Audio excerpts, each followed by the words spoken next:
Hey folks, welcome back to the channel. Grab your snacks, dim the lights, because we're about to unpack episode 3 of Death Note, titled Dealings.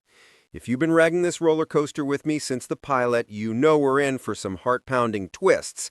But if you're jumping in now, pause this, go binge the first 2, and come right back.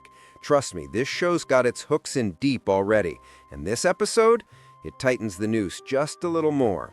I'm talking that perfect blend of cerebral cat and nos and raw gut-wrenching tension that leaves you staring at the screen whispering, "What just happened?"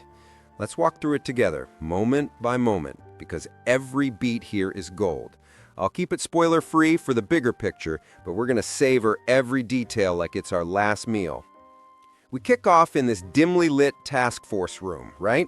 The Japanese police squad's huddled around a table piled with reports, the air thick with cigarette smoke, and that heavy sense of desperation you can practically feel through the screen. Soichiro Yagami, Light's dad for those keeping score, is leading the charge, his face etched with exhaustion like a man who's aged a decade in days. They're dissecting the Kira case, piecing together how the shadowy killer's been often criminals left and right.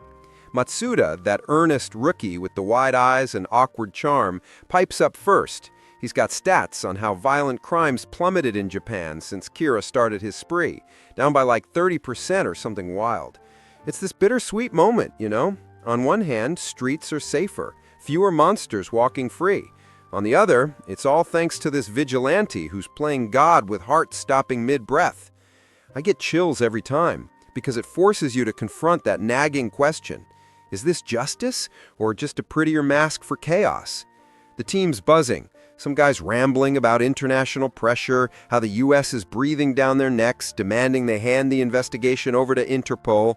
Soichiro's not having it. He's all fire in his voice, insisting Japan handles its own demons. You can hear the pride cracking under the weight, though, that quiet fear that they're outmatched. Then, boom, enter L. Not in person, oh no, this guy's a ghost in the machine.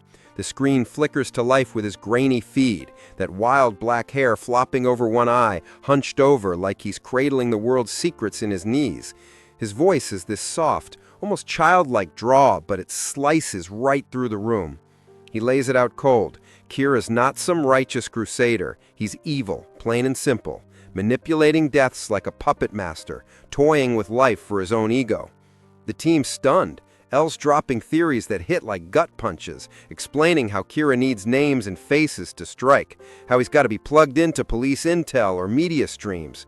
It's brilliant the way the animation captures L's quirks, the way he pauses mid-sentence to shove a sugar cube in his mouth, or balances on that chair like gravity's optional. But underneath the eccentricity, there's this ice-cold intellect that makes your skin crawl. He's not just smart, he's dissecting souls. And just when you think it can escalate, L drops the hammer. He's cooked up this wild broadcast stunt, a fake TV special airing only in the Kanto region, prime time, to flush out Kira. The room erupts and murmurs. Soichiro's brow furrows deep, but he nods, trusting this enigmatic ally. Cut to the broadcast. It's the stark emergency-style alert, lights harsh on the set. Out steps the stand-in spokesman, Lind L. Taylor. Older guy, stern-faced, ex-cop vibe radiating authority. He doesn't mince words. He's condemning Kira outright, calling him a monster, a murderer hiding behind a thin veil of morality. The words land like accusations hurled straight at the camera, at you, the viewer, if you're light. It's electric. My heart was pounding, waiting for the spark. And then, it happens.